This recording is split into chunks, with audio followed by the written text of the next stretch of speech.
Morning, everybody. Uneducated Economist here. So be sure and hit the like button when you come into the live stream. By hitting that like button, we'll get more people to join in on the live stream, which makes the comment section a lot more fun. Today, we're going to be talking about the housing market, new construction, and the lumber market right now.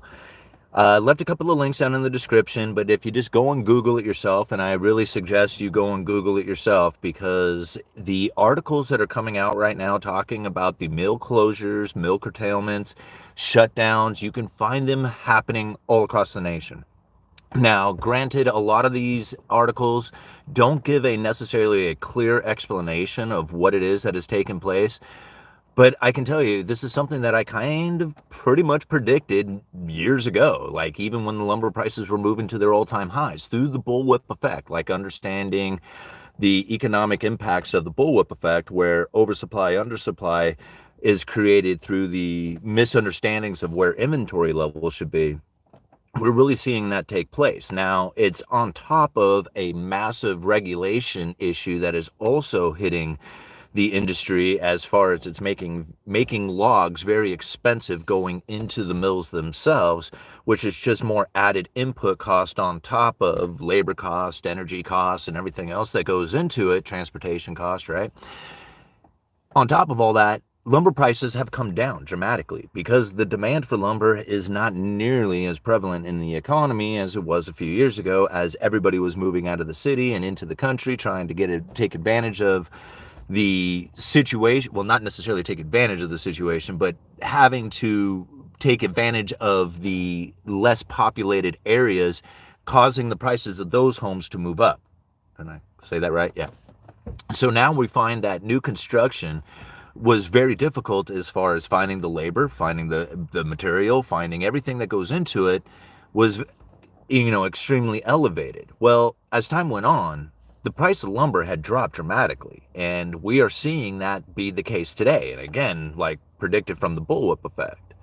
Now, when you think about a mill in operation right now, and you have lumber at 500 per thousand, when even in 2017 it was trading around 500 per thousand and even higher going into 2018, the mills are not in a profitable position right now.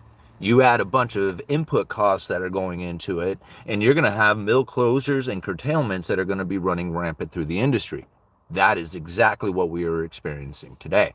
Now, I am finding personally, and I know this is anecdotal evidence, but this, I have no other way of proving it to you other than the couple of articles that I show saying, yes, the curtailments are happening, the closures are happening, right? Now, I personally am experiencing it within the lumber industry when it comes to the purchases that are being made.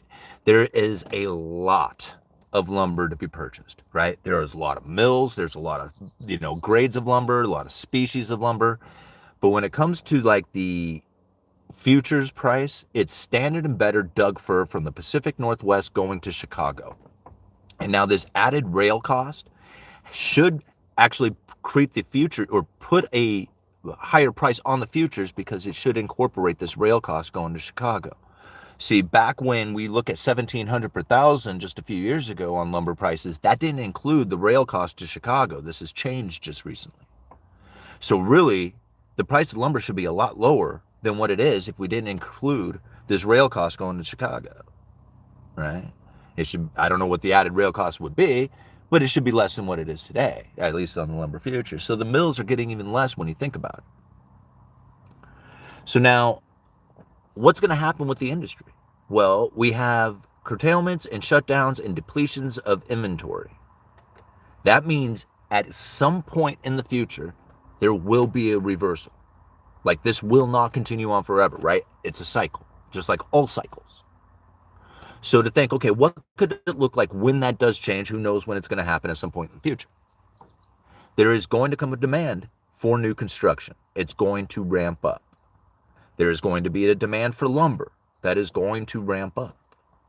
And at that time, there is going to be a very limited amount of inventory, because these mill curtailments and shutdowns that are taking place now, a limit on how much of the available lumber that is not in high demand is depleting rapidly, as the mills are only producing that in which that is selling. The 2x4, 2x6, stud length, random length. Premiums are getting hard to find because the demand for standard and better, the cheaper lumber, is really the only thing that's really prevalent in the market. See, this is the problem that's happening right now. And when you face the facts that it changes at some point, right? Like, it will create a demand for lumber that is not going to be met, and the prices will increase. How far out into the future is anybody's guess. What is it that's going to trigger that demand? I would imagine would be legitimate interest rate cuts, or at least a significant belief that there would be interest rate cuts to create that constant demand that would go into it. However, if it is just a belief, it will be short-lived and it will end quickly, right? The credible threats are a limited amount of pressure into the economy in either direction. So again, like when I look at lumber and I look at what's taking place right now, if this continues, we are going to find even more mill curtailment, even more inventory depletion. Right? And if that continues to the point that all of a sudden there's a demand, who knows how far it could go. Man, the wind's starting to pick up. All right. How far are we into this? 6 minutes. Let's see. What else can I talk about? Oh, let's talk about a little bit about the regulations. See, now this is one of the major problems that was being faced here in Oregon. And I believe that there is other areas as well that are facing somewhat similar, in which that the regulations that are now hitting the loggers in order to cut the logs down, that added price going to the mill is now causing the mills to have very little profit in some areas, and they are shutting those mills down because of it. One of the articles that I think I left down in the description, like, they don't even know why the mill is shutting down. They're like, man, they don't even give us a real reason why this mill is shutting down. And I mean, if you just think about it from that like direction, it makes a lot of sense that other mills are facing the same problem. And if you have a mill that you had just recently purchased, then it's probably not going to be very profitable at this time. See, at the time when you purchased it, lumber was really high. You thought, okay, as long as this continues on, I'll be able to continue to profit. But if you buy a mill at an expensive price, and then all of a sudden the prices fall, and transportation's up, and labor costs are up, and energy costs are up, you're like, I guess I'm gonna have to cut my losses, right? All right, 177 people. You guys have any questions? Let's cruise over here and check out that super chat. Thank you so much, James, for the $12. Appreciate it. Yeah, you bet, man. How do I? Yeah, you bet. I really appreciate you hitting me up with the $12. Those super chats are always so nice and generous of you guys. I really appreciate all the support you do for the channel. You know, I try to come out here and give it to you honest, give you my view, and, you know, being here and being part of the channel and making this thing grow has absolutely changed my life. So thank you, everybody, for being here. All right, Brody, thank you. Thank you for being here, Brett. What does that say? What Simon said was that rate changes themselves don't work anymore, but the threat expectations of them does. So the Fed can use that instead. Yeah. See, like, if they think about what happened at the end of last year when they had, like, and somebody corrected me on this. They said they had predicted 3 interest rate cuts. The market priced in 7. And now I agree, like, that comment was very truthful in his statement. I was saying that the dot plot map was predicting 7. It didn't. People looked at the dot plot and the market priced in 7, even though the dot plot was only predicting 3, if I got it right. See, I don't even really look at that dot plot because I know what it is. It's propaganda, right? It's not the reality of the situation. It's just how some of the Federal Reserve, it's how the FOMC is feeling about the current situation and where interest rates should be on account of the current situation at hand. That is very different from them actually committing to a actual movement within the interest rates, right? So this prediction mechanism, the dot plot, is very, very different from an actual position change within the monetary policy. And then the way that the market predicts that change is also different from the reality of it. So if they start pricing in what is being communicated through the dot plot, it may not be exactly what the dot plot is saying either. So the market priced in 7 rate cuts when the dot plot may not have have been predicting 7 rates. The market priced that in. However, as time goes on, and now it's saying only 1, the market prices in, you know, however much feels is going to happen going into the future. And again, like, it's all about the future forward projections of what the Fed thinks or has the markets thinking of what it is that they are going to be doing. It doesn't really have to happen. Think about, like, at the end of the year, everybody thought that there was going to be all these rate cuts, and you started seeing mortgage rates come down. You started seeing more mortgages being issued.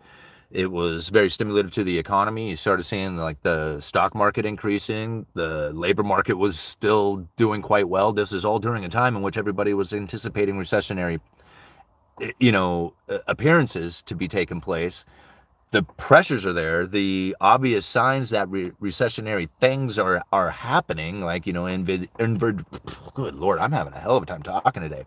Like the inverted yield curve in situations like that, but yet here it is, it still continues on in a very resilient form, right? Now, a lot of people get very confused by this, but if you just push that back away from a second and just say, okay, I'm not going to look at it in this fashion that everybody else is trying to force me to look at it in. And I'm going to look at it for the reality of the situation coming from the monetary policy itself, the Federal Reserve.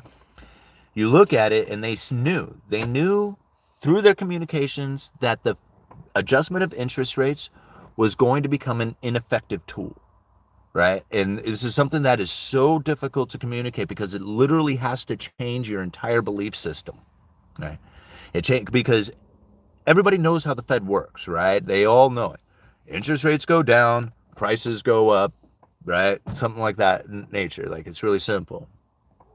But once it doesn't work in that fashion anymore, and you have to understand why it's not working in that fashion, then it becomes a whole different story, right? It becomes a whole different way of being able to view the economy and what it is that's really taking place within the Federal Reserve and how it is that they communicate this stuff out there to the people, and then what kind of impact that really has. So understanding how the Fed worked themselves originally with the adjustment of Fed funds rate is absolutely critical to understanding how it is that their communications then impacts the economy in a way that has those aspects of what interest rate cuts would do or increases would do. It relates into the economy because the market itself, the people, begin to act as if it happens due to the communications that are coming from the Fed. They have refined this. They knew that those communications were going to be the tool, right? And this is why it's such a psychological game. And I mean, I've done videos on this, like so many, hundreds of videos talking about this very thing. It's like becoming the entire channel now, right? The Fed has effed with our mind. That's what's going on. But to be able to see these two styles of communication that are happening at the same time, the ones that they are talking to the other central bankers and the other, financial wizards out there, right? Whatever you want to call them. And then the one that they actually put out there to the public for them to believe. And it's not lies. Like, there's nothing being told out there that's a lie. It's misguided truths into a particular belief. That's really what's happening here, right? Because everybody knows what the Fed is up to. They're trying to get inflation down to the 2% goal, right? Everybody knows this. This is like if you went out there and you went into a crowd of people who knew anything about central banking at all, and you said, this is what the Federal Reserve is going to do or trying to do, everyone would be like a zombie. Yes, this is what they're doing, right? Because there's no communication out there that says anything other than that until you dive into the strategies of the monetary policy. And then you start finding their communications out there saying appropriate monetary policy seeks to achieve inflation moderately above 2% for some time. And then all of a sudden, boom, holy crap, there's a whole different view of what it is that the Federal Reserve is trying to do. In order to get inflation moderately above 2% for some time, they had problems. What were those problems? Wow, if we dig back just a little bit, we can find it in here in the monetary policy strategies for a low neutral interest rate world. It was the neutral interest rate that was persistently too low, right? It was getting close to zero, and stimulating the economy with interest rate cuts was no longer an effective tool. You could see that this wasn't an effective tool when unemployment was historically low and yet did not produce the inflationary scenario the Fed was looking for. We can find this at the end of the Trump administration. He was screaming it. I want to fire Jerome Powell. He should be taking interest rates into negative territory and printing money. There's no inflation. What in the world? Right? And I'm the crazy one, and this is what this dude was saying. Right? Not most people have no clue of what was taking place right there. That was the biggest psychological game that was being played in cahoots, right? These two were working in together. It was like a professional wrestling match. Jerome Powell and Trump are good buddies, and they played that game so well. See, something happens when you have a low inflation expectation is what will take place is you will raise the real interest rates. And there is no better way to lower the inflation expectation than to have the president out there talking about firing the central banker of the United States because there was no inflation and that he should be printing money and taking interest rates into negative territory. There is no better way to create a low inflation expectation than to do that. And when you do that, you will raise the real interest rates.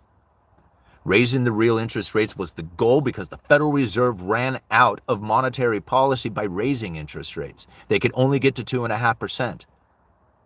By getting to 2.5%, it was so restrictive to the economy that they was no longer going to be able to function. They knew they couldn't get it any higher. It was a problem. They tried. They were on autopilot, remember? It was a screwed up deal for them.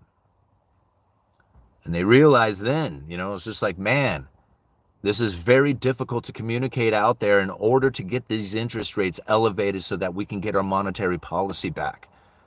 It was so hard. And then COVID hit and fixed it. It fixed it for them. All right? So you think about it. What was their problems back in the day? Like, I know I was supposed to talk about lumber, but I can't help it. I'm talking about monetary policy. See, what was the problem back in the day, right? It was a demographics issue. Let's think about the three problems that the Federal Reserve was facing because of the low neutral interest rate world.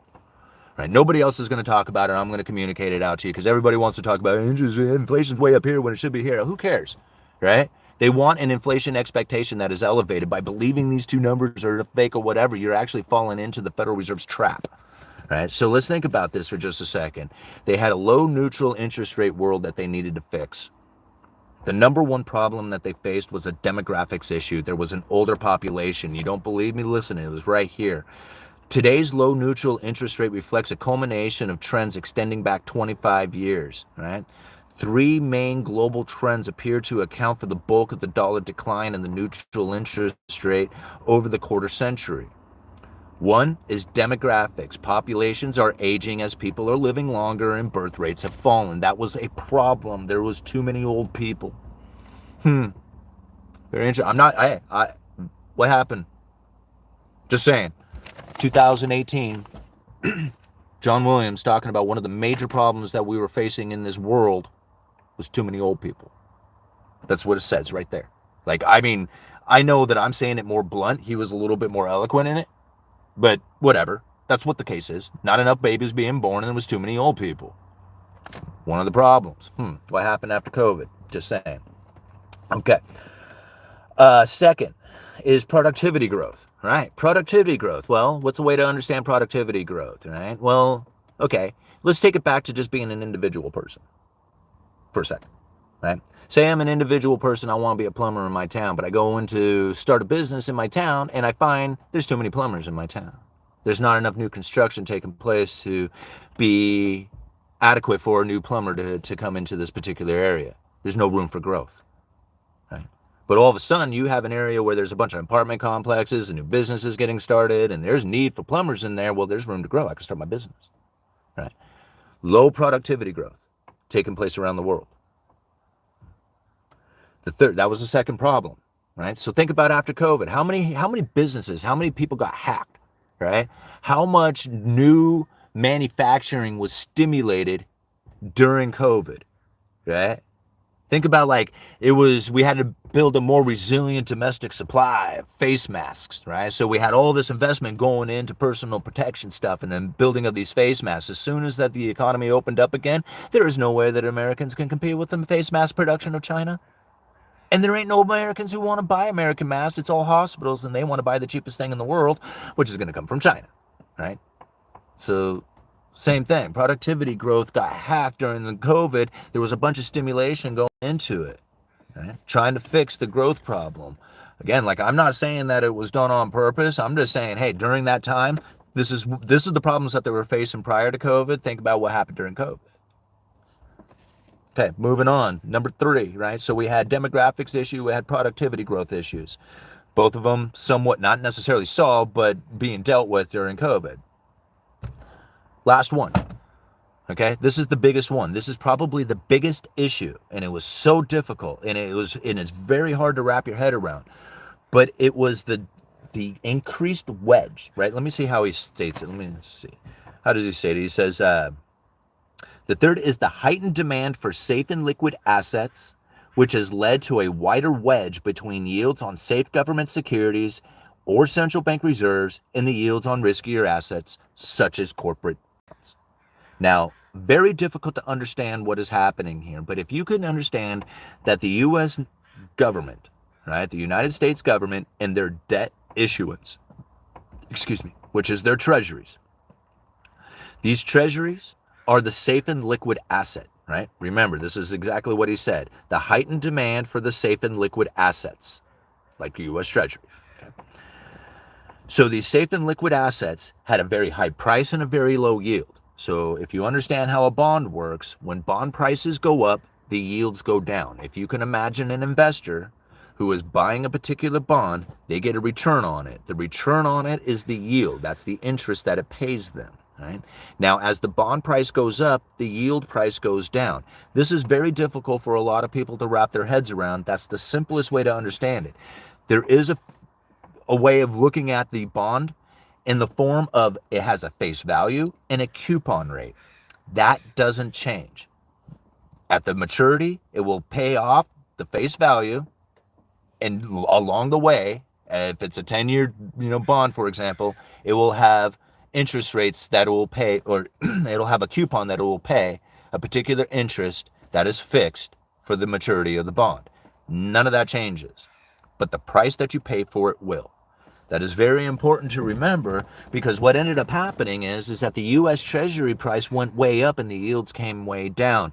Now, on corporate debt, the price was still elevated, or I'm sorry, the yields were still elevated and the prices were low because of the heightened demand for the safe and liquid assets of the U.S. Treasury. See, demand for treasuries, no demand for corporate bonds. So if you don't have a demand for corporate bonds, then the price of those will come way down, the yields go way up. This is the wedge that he was referring to. And he said this was too big. It was too wide of a wedge, and that these yields should be much closer together. Now, when you think about it for just a second, like, this is hard to understand why this is a problem. Now, again, it's the low neutral interest rates that made monetary policy an ineffective tool. Like, when the Fed would try to stimulate the economy, they would want to lower interest rates. How do they lower interest rates, right? They adjust the bond yields. They do it it's the banking system that does it, right? Because they're actually trying to get the overnight lending rate within the big banks to be at a particular level. But ultimately, the big banks have two places that they can lend money to: the Fed or U.S. Treasuries, or they start taking on risk by lending it out to you and me. So if they can get the yields on the U.S. Treasuries to be low, then the financial markets will experience low yields as well. This low yielding financial market will then go into business. Business will then start hiring. Right? Hiring is the way that they manipulate the markets, because more people who are hired are more people who are spending, consuming, supply demand imbalances, inflation is found. Right? You see, it's not just a matter of throwing out the money. The money does it, right? There's no way that you can have inflation without money. I get that part, right? But there's a particular path that it follows. And the Federal Reserve was failing at this. This is why we have to understand it for them this fashion, because it didn't work, right? It wasn't working anymore. That's like, nobody knows it though, right? They still think it works, All right, so this wider wedge, if they can lower this wedge, if they can make this gap narrow, when they go to stimulate the economy, what ends up happening is that the fixed income investors who would typically find U.S. Treasuries as the safe and liquid assets would then be forced into risk in order to acquire the yields that they need for their fixed income investments. Does that make sense? Let me explain it again. You have investors who have the option of buying a safe and liquid asset like the U.S. Treasury, guaranteed to pay, zero chance of default. It is trading very close to the corporate debt. Why would you go into corporate debt when you can buy the safe and liquid asset? You wouldn't, right? However, if the government is now, there's a couple of ways it can go around it, but let's go back to the Fed. If the Fed was to move into treasuries, that would start driving the prices up and the yields down. Now the fixed income investor is looking at treasury saying it doesn't have as much yield. I will go into corporate debt. By going into corporate debt, you stimulate the corporations. This now has the corporations hiring people. So when the Federal Reserve ran out of room because of this wide wedge, like they couldn't stimulate the economy anymore because lowering the U.S. Treasury yields didn't do anything. It was already a wide wedge. They needed to open up that wedge in order to stimulate the economy. If it was narrow, they could do it. If it was wide, they couldn't. And that was the problem that they were facing back then. I hope I explained that part right. Right? Because that's very confusing. But once you get it, then it makes, oh man, boom. Now all of a sudden it starts to open up. Let me read it again. 3 global trends account for the bulk of the decline of the neutral interest rate over the quarter-past century. One is demographics. Populations are aging, people are living longer, and birth rates have fallen. The second is productivity growth, which has slowed around the world. The third is the heightened demand for safe and liquid assets, which has led to a wider wedge between yields on safe government securities, central bank reserves, and the yields on riskier assets such as corporate bonds. Boom. Those 3 main issues drove the neutral interest rate close to zero, which made the Federal Reserve done. They were done. That was it. They were out of game. Yeah. And so they knew it. They knew that the interest rate game was done. Nobody else was going to know it.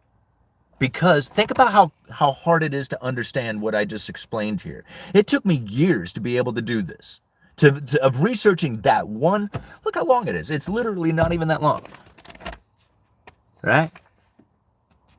It's right. Sorry. That little tiny paragraph took me years to figure out. You know? And so once you get it, it's just like, oh my gosh. Okay. So the interest rate adjustments doesn't work. Nobody knows it. However, the communication about the interest rate adjustments does work. Okay. All right. Now we get something that we can work with. You look at the communications that they do to the public through their mainstream media publications, and then you look at the central bankers' communications to each other through their speeches. 2 different communications happening there, and they are needed in order to conduct monetary policy. If the rest of the central bankers are not aware of the situation, then they would not be able to communicate it to the public in a fashion that was going to be in benefit of them. Right? They know this is a psychological game. They know that's the monetary policy. Like, how else would I have been able to figure it out if they didn't communicate it to each other? Most people don't read their speeches.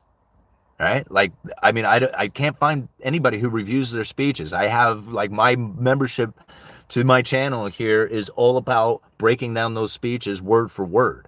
Like, if you want to really understand a lot of this, what you do is you join the channel. It's $1 a month. There's past videos that are membership only. You go through those videos, you'll understand all this stuff.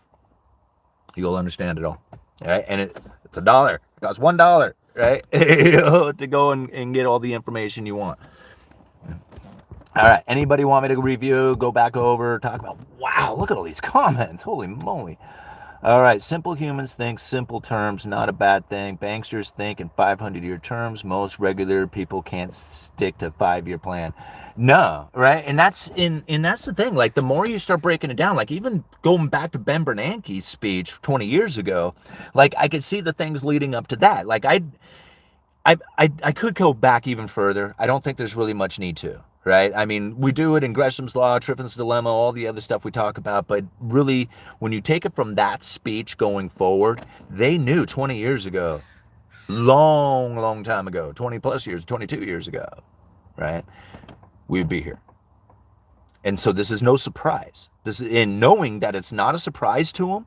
The people who are out there saying, man, the Fed doesn't know what they're doing. No, you don't know what the Fed is doing. That's why it's scary to you, right? But knowing that the Fed was going to be here and that they were setting up these communication tools in preparation to do this, right? In their communications, explain this. Like, how else would I have been able to figure it out if they didn't say it, right? So they say it, and then you go and read it, and then you know what they're talking about, but most people don't go read it. And then the communications that they do put out there for the people to see are misguided truths. That's the only way I can explain it, because they're not lies. They're telling the truth, but people receive it in a way that misguides them into a belief system that they do not correct. Right? And that's the problem with it. How would the Cantillon affect the buying of old bonds and selling of new bonds by the Treasury? Are you talking about, like, okay, so let me see if I got this one right. I think you're probably referring back to the Treasury buying back its own debt, like the bond buyback program. Okay, so the Cantillon effect is new money coming into the system. So when the government is taking out debt and spending that money out there, that's new money going out there to the system. New debt issuance is new money going out there to the system. So anytime there's ever like people taking out loans, buying cars, taking out credit cards, that's all new money coming into the system. And that all increases like the idea of the Cantillon effect and the separation between the rich and the poor and all that other stuff. It gets quite deep and quite extensive when you think about it in this fashion.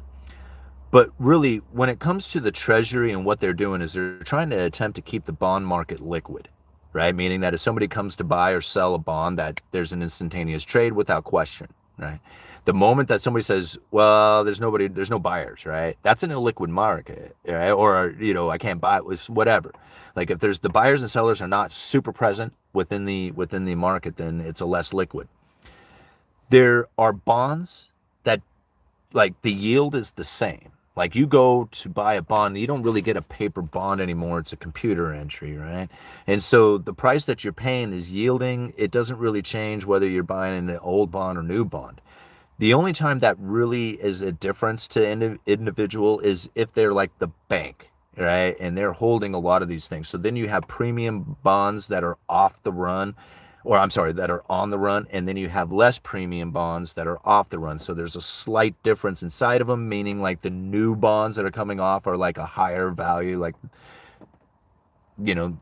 like anything new, it's better, right? So it's slightly better. It carries a little bit of a premium over the older bonds that are already issued, but essentially it's the same yield. They priced out the same way. So, I mean, as far as bringing new money in, if there's new debt issuance and new spending going out there, that new spending that is happening out there creates the Cantillon effect through the consumption. That consumption is driving up the prices through the importation of foreign production and the ever driving out of domestic manufacturing, making the wedge ever increasingly more. So, yeah, I mean, I don't know, like, I'm not sure. I think I danced around the question. I don't know. All right. Okay, let me move back up here a little bit. I made the irresponsible financial decision of paying an $18 fee at the Coinstar machine. Yeah. Why don't you just take a handful of coins and just spend it every day on something you want? UE dropping the gems. Listen up and hit the like button. Yeah, thank you, Mr. Horology. Really appreciate it. We got 334 people with 107 people having hit the like button. We're 33 minutes into it. How about we play this game again? If you want me to stick around till... we're going to stick it around for another 10 minutes. If you can get the like up to 200, we'll continue on. Otherwise, we'll end the live stream at 45 minutes. So go hit that like button, get it up to 200, and we'll continue on for a while. All right. What's in your pocket? A wallet. That's in my wallet. I don't have my coins on me right now because I'm just kind of hanging around the house. All right. Where you live, bro? Arlington, Olympic Peninsula. Let's link up. I can chat economics for hours. I live in Astoria, Oregon. Buy the dip. Mr. Horology, it ain't the bears, the slick... Oh, hold on.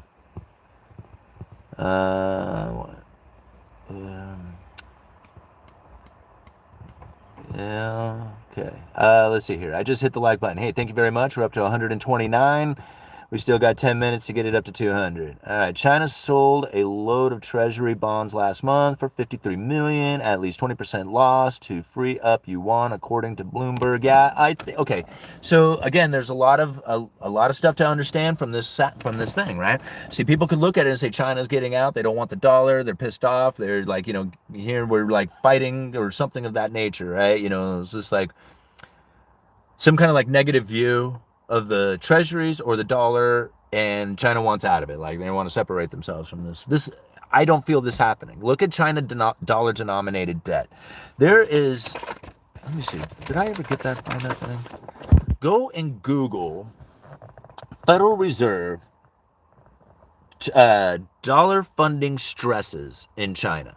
Dollar funding stresses in China, Federal Reserve. And you're going to find an article or a paper that was written by the Federal Reserve talking about the incredible amount of dollar-denominated debt that has come out of China. This is debts that are due in U.S. dollars that China has issued. And they're not going to just default on these things. By doing that, they actually destroy their own economy. They are looking for cash to pay their debts. And the fastest way to get cash is to sell U.S. treasuries. And if they are selling it at a loss, it is proof that they are desperate for dollars. It's showing how strong the dollar really is. See, this is like people look at it in a fashion that says, man, they're trying to get out. Yeah, no, they're getting out, but they don't want to. They don't want to sell at a loss. That's dumb, right? They're not stupid. Unless they are doing it because they're forced to, they wouldn't.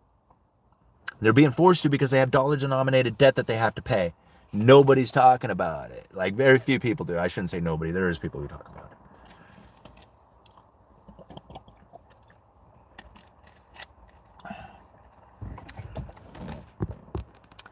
All right. I just heard that the U.S. can void the the coupons on bond. They did it with Russia, can do it with China, and I guess to ours too. That's terrifying. Yeah, that is. I mean, I guess that is a possibility that they could do that, especially if it came down to like, hey, if we're going to default on anything, we're going to default on our enemies' bonds. I doubt they would ever do it to anybody within the market themselves. Like, I think that would terrify the hell out of them to have a bond defaulting out there in the market somewhere.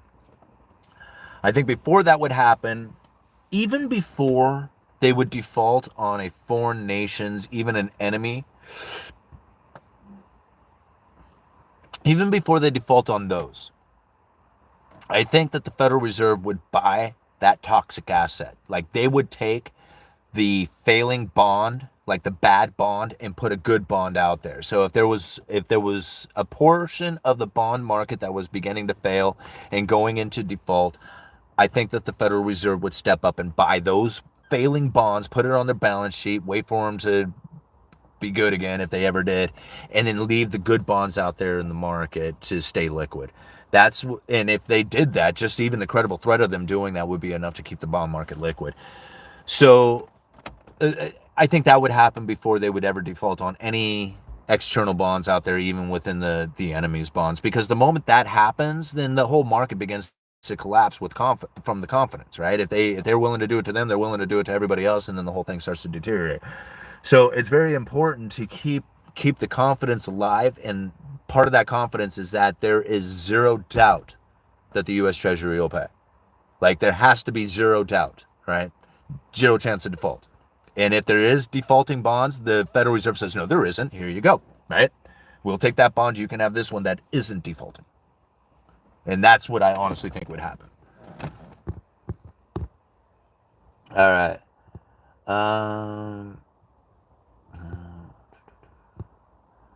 The recent Fed meeting, Powell touched on the possibility of a future rate cut. Just 2 months prior, he said rate cuts. People are waiting for rate cuts that may not come for some time. That's right, Mr. Hology. That is the open-ended monetary policy of the Federal Reserve. Now their communications can have impact into the economy. If they put out a perception through their communications in the mainstream media using the Fed presidents and the different, members and everybody else who has inside knowledge to the monetary policy, they get those people out there communicating in a way that says that there's going to be interest rate cuts going into the future. The people, the markets, and everybody will behave as if interest rate cuts had happened. But they gotta keep the open-ended belief. They can't have the people convinced that there's going to be rate cuts. If they did, then that would start creating interest rate cuts. Right? They have to keep it open-ended in order to have the communication style and the fashion they want. If it's too much stimulation happening within the economy and they have no way of backing out, right? Because they didn't keep it open-ended, they locked it in like there's going to be rate cuts, then that screws with them. Because if they back out on it, then people will be like, whoa, what the hell is the Fed doing? But if they can keep it open-ended, saying, oh, we're on a wait and see, we don't know, it's a good possibility, most likely we're going to cut, haven't confirmed that yet, but it's a very good possibility, we got this plot thing that's saying that there's going to be 3, the market's saying 7, that's pretty good.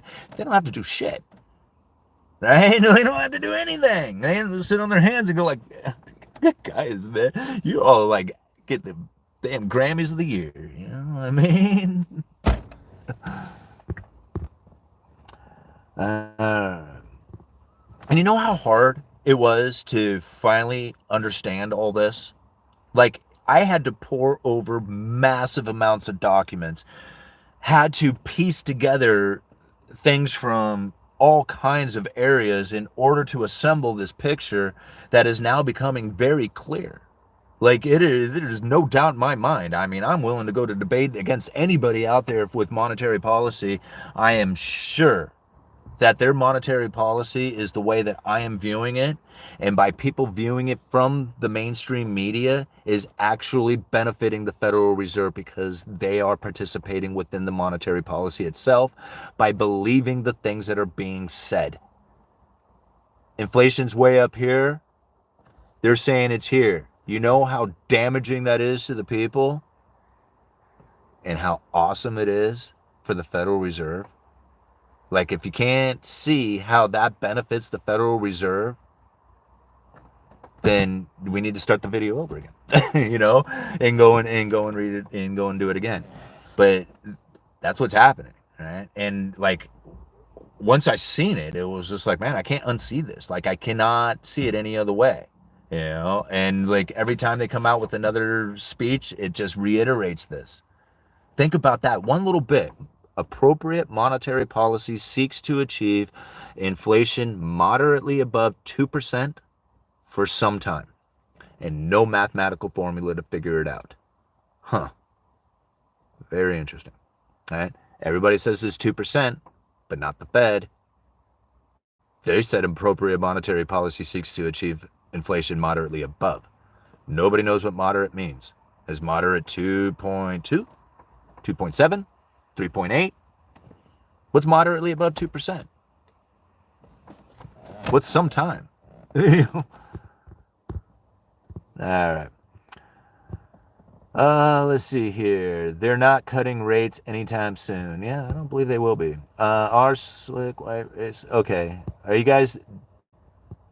I hope you guys aren't talking racist stuff on here. Don't talk racist stuff. Don't talk like anti-Semitic stuff. And it's like, it's not because of the free speech issue. I don't care if we were on some other platform, Odyssey, Rumble, something of that nature, it wouldn't be a big deal.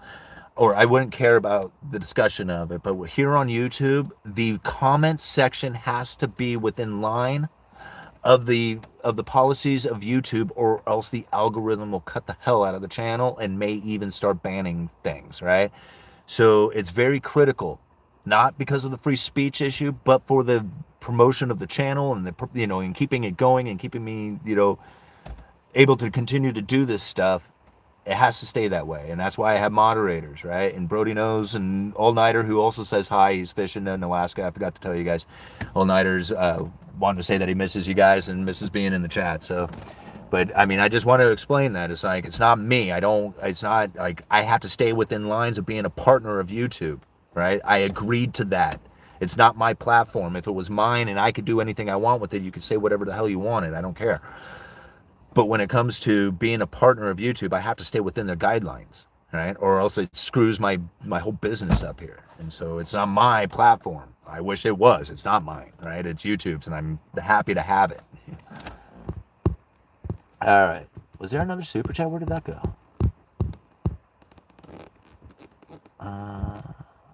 There it is. All right, Douglas, thank you so much for the $2. What really happened in 2008?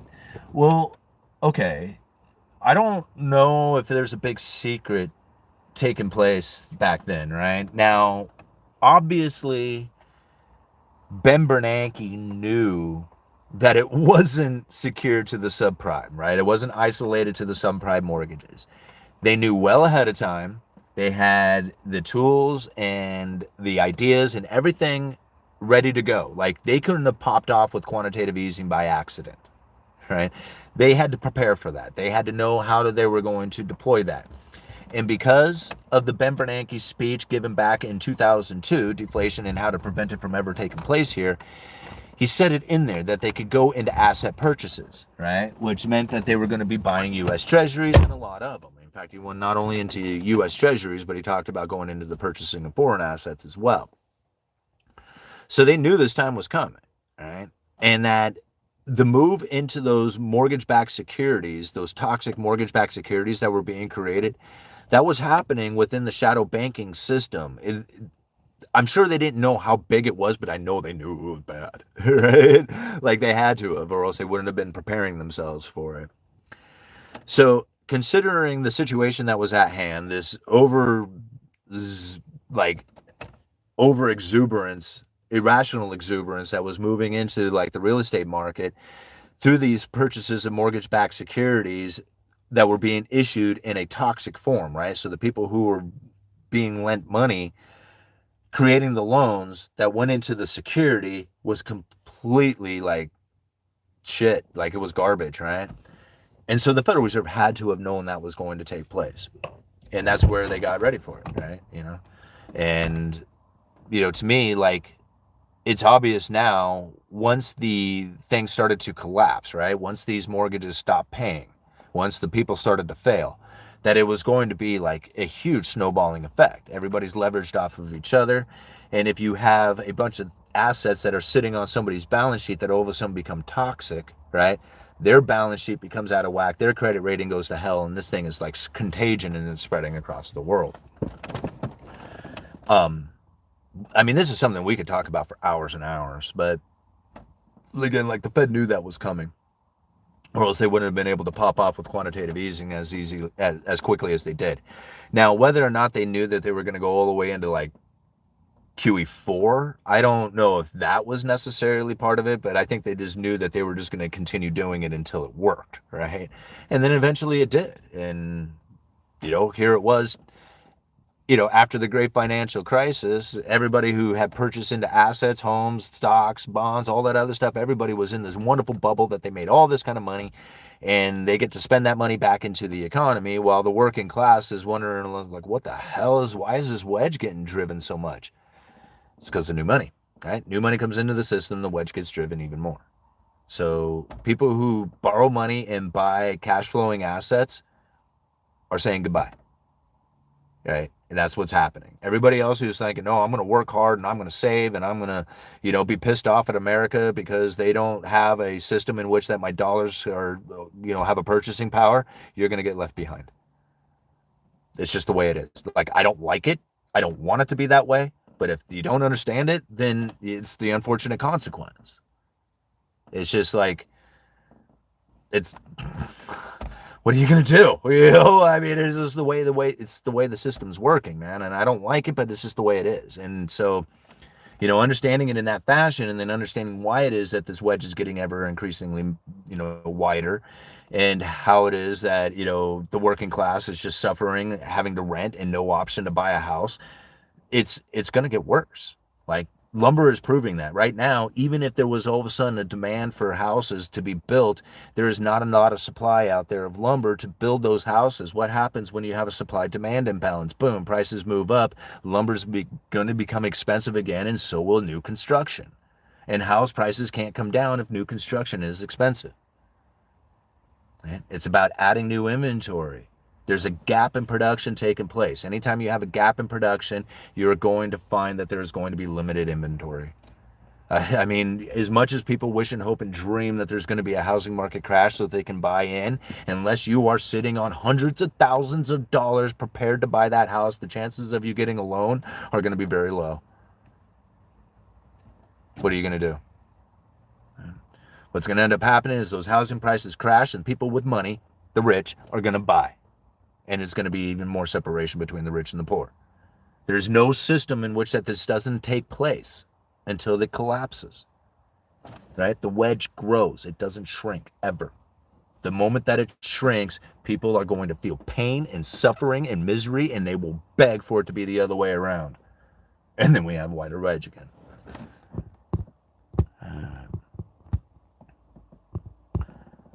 Boom, boom, boom. We got 390 people watching. I didn't make it to the 200 or to the 200 likes. That's kind of a bummer. Should we end it, I guess? I mean, we didn't really get to the 200 likes. We only got to 174. I mean, it was a lot of fun talking about it, but, you know, I mean, with 390 people and 175 likes, and, you know, we should at least be at 200. So, all right. Yes, the rich will buy when you can't keep up. Sucks, yeah. Go back to work. It's class war. It's not. It's Cantillon effect, right? I mean, it creates a class war, sure, but it's like, you want to blame it on that, or do you want to blame it on the real reasons that there's an economic force happening due to the human nature of working hard, acquiring savings, and then moving into a higher standard of living, which has luxuries, foreign imports, and less domestic manufacturing. It's the same story that was told hundreds of years ago, and there has been hundreds, if not thousands, of examples of it, and there's no reason to think that it's any different today, right? It's just what's happening, and it sucks. But it's best to understand it for what it is. That way you can take advantage of it. Unlike everybody else who is hoping and wishing for change, you know what it is that the change is taking place and how to adapt to it so you can benefit from it. You know? But nobody knows how it is that you need to do that. Like, you need to understand the system for yourself and be able to recognize what it is you need in your life. I mean, if you're 18 years old looking to save, or you're 80 years old looking to hold on to, right? Or invest, you know, it's like everybody has a different want and need in this economy. All right, where are we at here? Boom, boom. Bullwhip effect coming again. Yeah, I believe it really is. You know. All right, 208. We got it there. All right, so we'll carry it on for another 10 minutes here. Get it up to, I don't know, what do we got? 383 people watching. Okay, we'll give it on to an hour and we'll see where we're at. All right, hi Simon. Hello everybody. Hope you all got a good day. I'm really glad I found your channel a while ago. You helped me a lot with understanding economy. Thanks, man. Keep it up. Yeah, you bet. You know, those are the type of comments that I really like to hear. You know, people are like saying, man, I've been like trying to figure this stuff out. There's been so many, like, you know, little things that I've been trying to like fill in the gaps. And then after following your channel, it really cleared a lot of things up. You know, a lot of times if we don't understand, we just assume. And then what happens when we assume is that we end up putting beliefs behind those assumptions and trying to figure out why it is the way it is. And since, like, you know, nobody else really can find anywhere else to blame except for on leaders, then we end up blaming government and administrations and everything else that's going on out there on some things that are just naturally occurring within the human existence. Now, granted, there is men out there who can manipulate it, and I have very little doubt that that's what's happening out there. I mean, it's hardcore manipulation. However, they wouldn't be able to do it if we as the people were not industrious enough to actually provide an economy for them to manipulate in the first place. So understanding that is far more important than the manipulation of it, because the manipulation is the symptoms of what it was from being an industrialized nation, an industrious people who are hardworking producers. This is the results of that. And it sucks because it was simply just trying to enjoy it that caused it to happen. But what do you do? History tells the same story over and over again, so it's not like it's going to be any different. It's just the sad case of the way it is. It's like, you know, watching some baby gazelle get eaten by a lion or something. This is like, oh God, you know, this is like this terrible. You know, like, but it's nature, it just happens, right? You know. What a horrible analogy. All right. All right. What do you know or think about decentralized finance? I love the idea of getting things onto a smart contract. Anytime, like I can't really give a good opinion on what that's going to be like as far as like the real impacts to the economy. I'd love to see something like that begin to take place. Anytime that, because like, okay, let me make this familiar. If we were to move into a decentralized financial digital economy where you can borrow money on a smart contract application, meaning that like if it's going to go through in one way or the other, right? That you have no choice but to have a destined outcome from it. Meaning that like if I sign a contract with another dude over there and the contract's not fulfilled, I got to take him to court to get the money. Smart contract wouldn't have that. It would be already set into it that if the contract wasn't fulfilled, then certain things like certain end results would be already written into the contract. So ultimately, smart contracts can take court systems and governments completely out of our lives. And as an anarchist, I love this idea, right? Anything that I can do to get government out of my life, I love. Now, I think that's going to be very cumbersome and weird to deal with at first, but ultimately I find that to be like, kind of like a good thing. How it's going to impact the economy, I think it's going to be somewhat similar to the way it already does. Like anytime you have new money coming in, then you're going to have the separation between the rich and the poor, and you're going to have, foreign production and all the other stuff that comes on. All right. Let's see here. Benjamin says, making money does incur taxes, but yeah. Okay. Stock market doesn't equal the economy, yeah? All right, let's move back up here a little bit. The analog gauge. Now that credit spreads are narrow, there will begin to cut to stimulate. Won't this just explode already high consumer debt and asset prices? I think that's kind of an assumption that they're going to cut to stimulate. Right? Now that the credit spreads are narrow, they will begin to cut to stimulate. I think that I think that's a possibility that they are looking, but that's not the complete tool, right? That's okay. Here we go. That's like loading the firearm, right? That's okay. So like putting the bullets back in the cylinder and closing the cylinder up. But you need another part to it, right? You need to be able to cock that hammer back before you can fire it off. And in order to cock the hammer back, you need to raise the neutral interest rate, or else it would be like pulling the trigger and nothing happening. Does that kind of make sense? Since they're getting their ammo back, they got the ammo part, but they need to be able to fire it. And in order to fire it, they got to get the neutral interest rate up, because they got to be able to drop the neutral, or drop far enough below the neutral interest rate to stimulate the economy. So right now they may have the gun loaded, but they can't pull the trigger. They can't pull the hammer back, right? The hammer needs to, like, the neutral interest rate needs to rise, and that takes time. Is that a good analogy? I think that one works, right? Well, much better analogy. All right. The Fed only cuts rates when things are bad. I agree. But also, in order to stimulate the economy, it's not just the cutting of interest rates, which is the perception of it. It's the quantitative easings, asset purchases, the check issuance, the severing of the supply chain. All that other stuff needs to happen as well. I don't know about this necessarily. The severing of the supply chain needs to happen. That's what happened during COVID, which needed to happen during that one. The future may be different in how they stimulate the economy. Like if they could move into central bank digital currencies, or what I feel is probably more stable coins, then they would most likely be able to adjust interest rates into negative territory, which then can move far enough below the neutral interest rate. But then you got to get cash out of the system. So how do you do that? It takes time again. All right, we got 227 people who have 228 people who have hit the like button. 387 people watching. We're an hour into the live stream. Let's see here. What should we be at? We should be at least what, 250 people. Hit that like button. We'll get it up to 250 people in the next 5 minutes. We'll carry it on for another 15. Simon, due to the fractional reserve banking system, 70 to 80% of all U.S. created are outside the U.S. Are the tariffs that Trump talks about main goal to soak up all these excess dollars? No. The I mean, that could be like a possibility of it, but the tariffs, and it's not Trump's, like Trump did tariffs a long time ago, right? I mean, the tariffs that continue on are all part of the administration's continued efforts, including more new ones. So if Trump goes and puts more tariffs on, is that kind of the idea or something?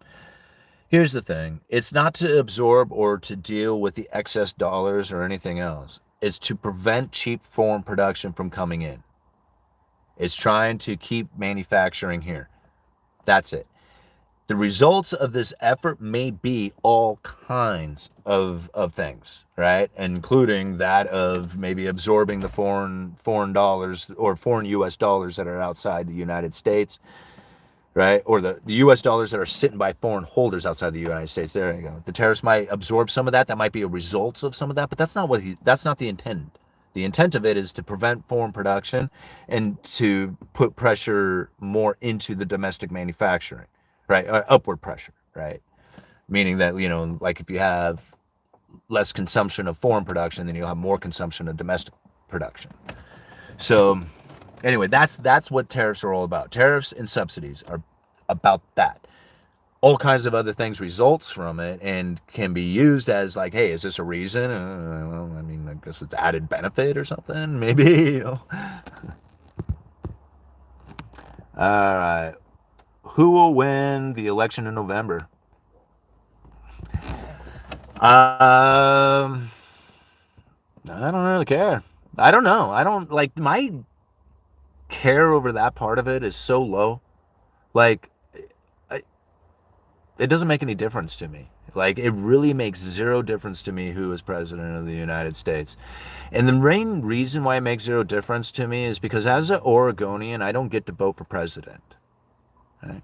That's the problem, is that really, like, my vote for president is inconsequential. It doesn't mean anything, right? And now a lot of people might feel brokenhearted by that statement, and I don't care. In Oregon, we have 3 electoral votes. 3. We are a mail-in ballot. We are the last state to give our electoral votes. By the time we are done counting and have said, we vote this way, the president has already been picked, has already been elected. Oregon means nothing to the presidency. Zero. I have no care. It doesn't matter to us. It doesn't matter to me. I don't care. You all get to make the decision, and I get to make the decision on what it is that I get to do about it. Because my vote is meaningless. I don't break blinkers over anyone's color choice of vote count. What do you think about the silver's price in short, long term? Thank you. Who is it? Is that Pete? Is that, I can't read the name. Man, my eyes are getting bad. So, silver, like a lot of people ask me about silver, where the prices are going to go and what they should do with silver. I am not a fan of like buying silver for profit. There was a time in my life that I did. I wanted to try and see silver go to like, $500, $1,000 an ounce or whatever. Super excited about that idea. Even today, if that was to happen, that would be pretty cool. I don't expect it. I have very little expectations of silver, and what I really hope that comes from the silver market, because of the massive amount of manipulation that takes place within it, is very hard to predict where it is that prices are going to go to. But what I would really love to see take place within the silver market is to stay suppressed like it is right now. Because you think about it, even on a 10-to-1 ratio to gold, it should be around $230 or whatever, but it's at 29 or 30 or whatever, just slightly under 30. This is like close to 50% of its all-time high, right? I mean, it is super undervalued right now. So my hope and dreams is that it stays this way indefinitely, right? Forever. And I can accumulate as much as I possibly can during this time, and that if anything should happen, a breakdown of the system or financial, whatever, my silver holdings is an insurance policy, right? That will help protect me from that third-party claim out there or just from the governments or whatever.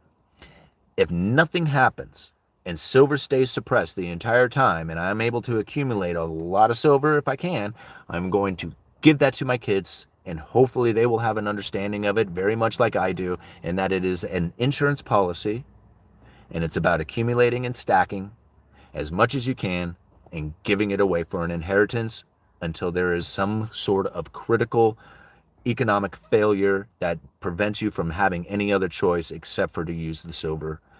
And in that case, you'll be thankful you had it. That's my entire belief of silver. Literally. Like, I can care less where the price goes.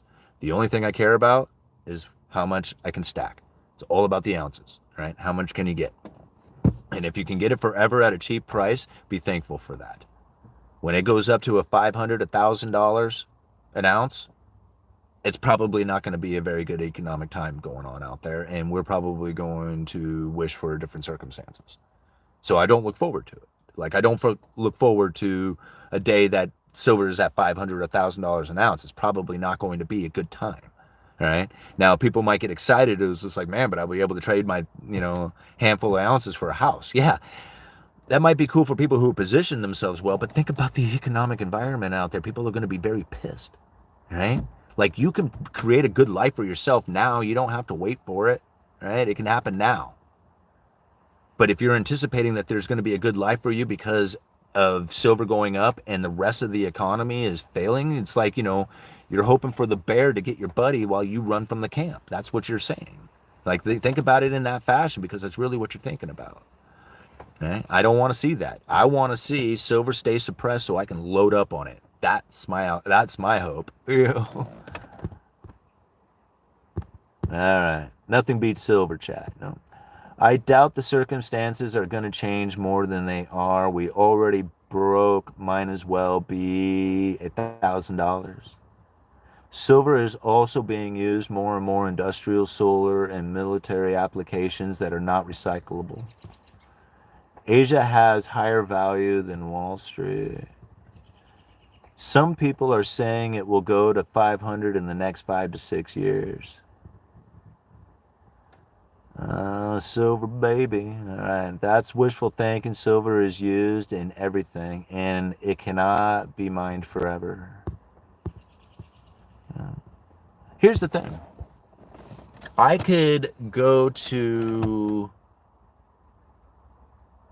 probably go to just about every single person I know personally, like within my little community here right now, and I could probably, if I know a guy that I could find that would actively buy silver, who is actively buying it, but I could just randomly ask people, when was the last time they bought an ounce of silver, and they would be never.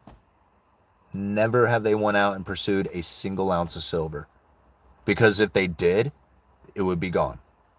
There would be no silver.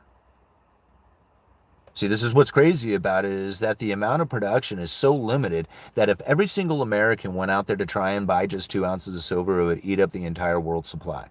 See, like 50% of all silver mined goes right to industrial use. So if there's 900 million ounces produced every year, I don't know, whatever, I forget exactly what the number is, but even if there was 1 billion ounces produced every year, right, it leaves 500 million ounces for people to consume, to go out and buy for investment purposes. 500 million ounces. Well, there's 365 million people in the United States. If everybody went out to just get 2, it'd be gone. We're talking just the United States. We're not talking Canada and Mexico and Russia and India and China and everybody else who wants to buy into silver. Right? Everybody goes out and just gets 1 ounce of silver, the entire world supply is gone. Instantaneously. None. Right? Seems like a pretty good position to be in if you're holding silver, right? Here's the problem. Silver price starts moving up and it comes out of the woodwork. Everybody starts unloading and there's plenty of supply out there. It's just sitting in our shelves, sitting in our closets and our basements and in the safes and buried underground and, all over in our pockets. Right? All of a sudden, the price of silver comes out, and all the silver starts finding its way into the economy again, because there is a lot of silver that has been mined over the last 5,000 years that is just sitting there waiting for the prices to move up. Urban mining, right? All of a sudden, they find that there is a lot of silver available, right? But it's got to be at the right price. All right. I could pretty much guarantee when I saw my house, they will turn into a rental. The United States doesn't buy silver, but the world does, and one day we will too. I went to the Sunshine Mint. I went on tour of the Sunshine Mint about 6-7 months ago. And they don't give tours of this mint, by the way. They even said it, like, this is a very rare occasion. You guys should be, just... this is not something that they do for just regular people. This is people who do business with them. They get to go on tour with it. But just to be like a visitor saying, hey, I want to check out your facility, they don't do it. They're like, no, this is a very rare occasion that we're providing for you. Which, I don't know, they might have been bullshitting too. But anyway, it made me feel like, okay, wow, this is a big deal. It took almost 40 minutes to get through the security. The 12, 13 of us. It took like almost 40 minutes to literally just to go from one room into the next room. The guy said it several times. Do not take any coins into this room, right? And I had like coins on me. I didn't even know. I'm like, man. So they were pretty serious about it. When we walked into this room, I could not tell you, I can't even begin to describe the intense amount of silver that I saw sitting in this place. We're talking 1,000-ounce bars, hundreds of them sitting on a pallet, hundreds of pallets, right? Hundreds of pallets. Now, that was just sitting there waiting. In production, there was thousands of more ounces. Like, I couldn't even begin to describe how much was actually in production, going through the facility, watching how they melt it down, put it into different, like most of the purities, they, like for the Canadian 999, all they like to talk about the purity levels and how they get to these levels. All this stuff, and all the way into the minting, and how much they mint for other nations and other corporations and people and stuff like that out there. It was just intense. The amount of silver that I saw sitting there made it very difficult to see a silver shortage, right? I mean, it was just like, this is just one facility, and I was just absolutely dumbfounded by the amount of silver I saw there. And gold. There was a bunch of gold there too, right? Incredible place, right? Security level off the charts. Everything was welded shut. All the doors on the facility were welded shut. Right? They used to be like a warehouse that had these big roll-up doors. It says, nope, none of them operate, can't open them at all. All right. Will going to war with Russia get us out of our debts? Nope. It'll make us more in debt. There is no getting out of debt, guys. There is no getting out. That's not a possibility, right? Getting out would mean that we would have to pay off our debts, and paying off our debts would mean that we would have no more money, right? Because the moment that you pay off debts, the dollar would cease to exist, and there would still be interest to pay. There is no getting out, right? That's why it's so important for you to be in the possession of precious metals and Bitcoin on a lesser extent, because that's outside of the system. Right? You got something that's like, away from that third party claim, and government is definitely a third party in your life, right? Everything is, except for you and your existence. Everything else is the third party. And now when you have something that is outside of that, right? Holding a physical item in your hand is outside of that third party claim. You don't have to wait for anybody. You don't have any expectations of them. And that's the difference, to understand. All right, you don't have to pay off debt, just wait for it to inflate away like the government does. Well, the unfortunate part about that is you can't wait. You just can't pay off your debts early. You do have to make your debt payments over time, right? What does it mean to be an anarchist? I understood it to be completely chaos and lawlessness. No, absolutely not, net worth. That's the way people look at it. To be an anarchist, this means that you don't have government rule, right? Now, people think without government rule, there will be, all this chaos and stuff like that. But I think the people can govern themselves just fine. I don't think we need, I don't think we need government rule, right? Now, obviously, there's going to be people out there who are going to be lawless and create chaos. And because of that, we end up with government because we all organize and say, hey, we can't let these people do this to us, right? So as a community and as a people, we start to put the structure together to have governance. And this is where the problem begins, right? Because now the power of man starts inflicting upon the individual and starts creating rules and regulations and infringements upon you. And this is the unfortunate consequence of having the human nature, right? Again, like, I believe that I can function in society without creating pain mentally, physically, or financially to people. I believe I can do that. I think other people can as well. And I think that people can prosper in that fashion. And I don't think we need government to deal with that. I think we can do it all on our own, just from the understandings of what it is to be a human and to exist symbiotically, right? Like, I think that can exist in life.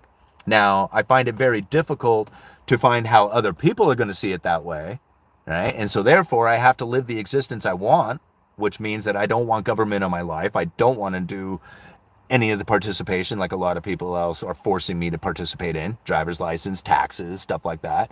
Like, I don't want to do that thing, right? But I'm forced into it, so I participate in that system. But I can live life as free from government as I possibly can get. And I think other people can do that too. And if other people were to do that, we would find that they would have no other choice but to be excluded from our life because we make them simply irrelevant. Beautiful anarchy, right? I love it. I wish we could live that way. I think it would be a beautiful thing, right? And people look at it as just like, oh my God, it's just like anarchy, and I'm like, no, anarchy is beautiful. Like, you live independently. We all live symbiotically. We don't have all these rules, you know? Why wouldn't you want it? Like, that's the way you would want to be,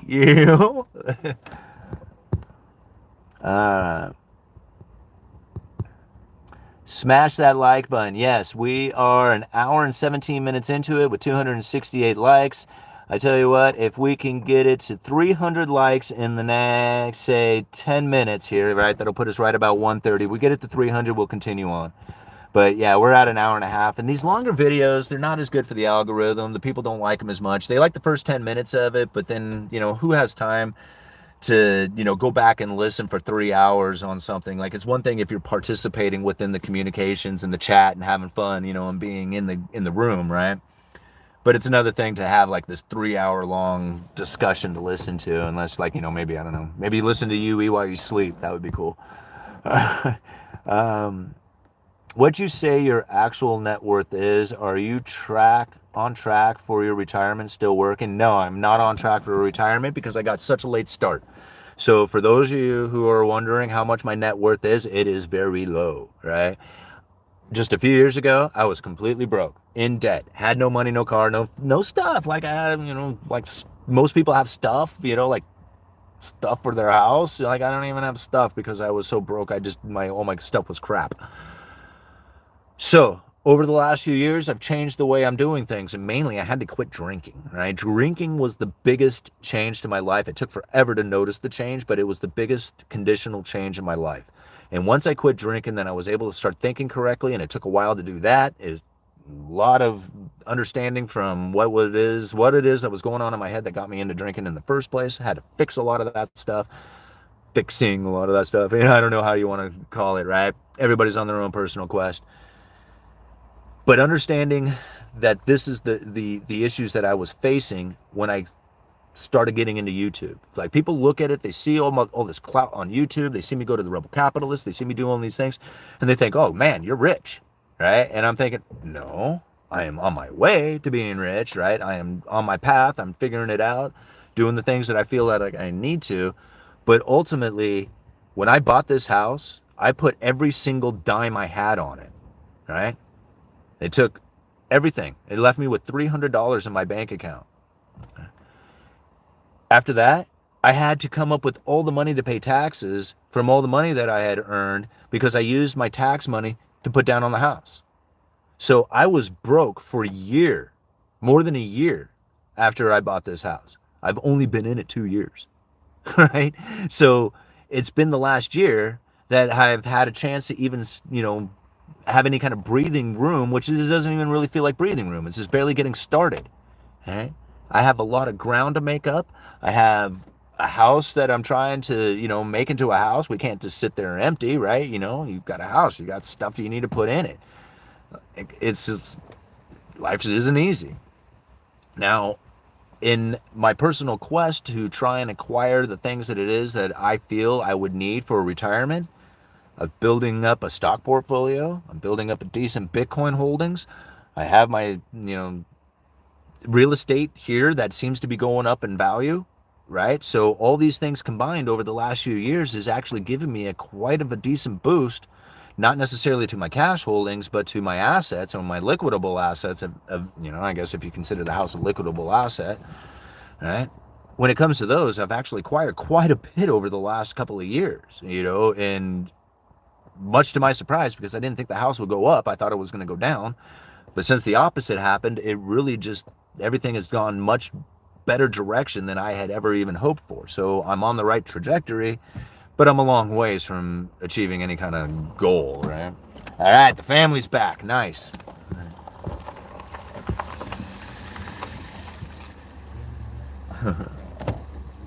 Okay. It's so cheap. Looks like you dodged a bullet. I bought 2 houses last year. I wish I had enough to get 2 more. Yeah, me too. What's happening, dude? Hi. Hi, you want to say hi to the chat? Hello. Yeah, it's Freddie. Did you guys, did you go to town? Have fun? Yeah. Just went to town. Just went to town? I don't think you want to tell me. Everyone got Father's Day gift. What's happening, dude? All right, how old are you? I am 47. You want to say hi to the chat? Hi, chat. He doesn't. So, Dishes is over there. She might come over and say hi.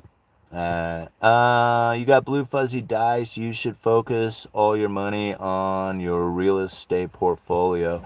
Well, here's the thing. I got such a low interest rate on my house that I can't really, pay, and I don't want to pay the house off early because I think that there's better investments that I can actually do much better than a 3 1/4. So paying off your debts is like the simplest way to invest, right? Especially if you have like credit card debt. There's no point in investing in anything, right? Don't put a dime towards investment if you have credit card debt. Just pay your credit card because that's the best investment you can do. There's no better return on your investment than to pay off debt, right? So that's simple. If you have credit card debt, don't even worry about being an investor. Yeah, don't just be a debt payer, and focus in on that. And if you hardcore focus in on debt paying and you pay it off one day, boom, now you have money. Now you can switch over to investments. But until you get there, you're not missing out on anything. You're just spending more money than you should be by not paying off your debt. So pay off your debts first, then move into investments. But like with a house that has a 3 1/4, actually it's less than that, it's 3 1/8, right? Percent interest payment on it. I'm sure that with that money that I could be paying the house off early with, I could get a return that's going to be much grander than 3%. In fact, it would be, if I could get into something that's like, say, 15%, which is really, really good, for most people to even try and get on a steady basis. But it's not that unheard of. It's not unlikely, and there's lots of people who do it. If you can get into 15%, well, now you have a return that's more like 12. Right? Because of the interest payment that you're making, now you got a return of like 12. And then if inflation's running even 7, you still have a return of like 5, right? So moving into investments after you've paid off debt is the smartest way to go, unless that interest payment that you're making is really low. Then you might consider not doing it. And then as far as that goes, in real estate investment, I would really love to get into that. I hate my area for the idea of it though. And I mean, I don't like to use the word hate, but that's what it is. I don't like this area.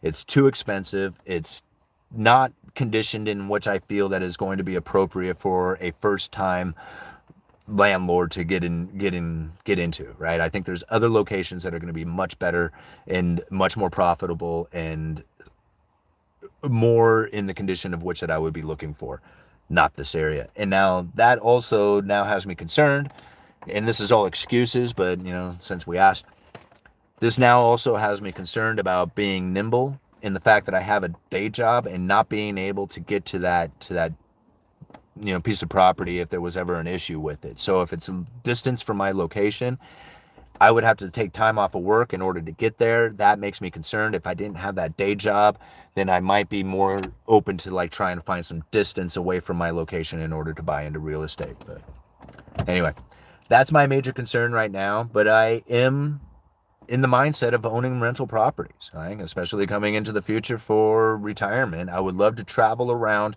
and have rental incomes paying my way, like, and just cruising from music festival to music festival. All right. We're almost to that 300 mark. We're at 295. We got 5 more minutes. You get it up to 300. We'll continue on for another 10. All right. If you can deposit $20,000 into a house, but the bank loans you another $100,000, then you are investing $120,000 into an investment. You can beat that and can write off the debt.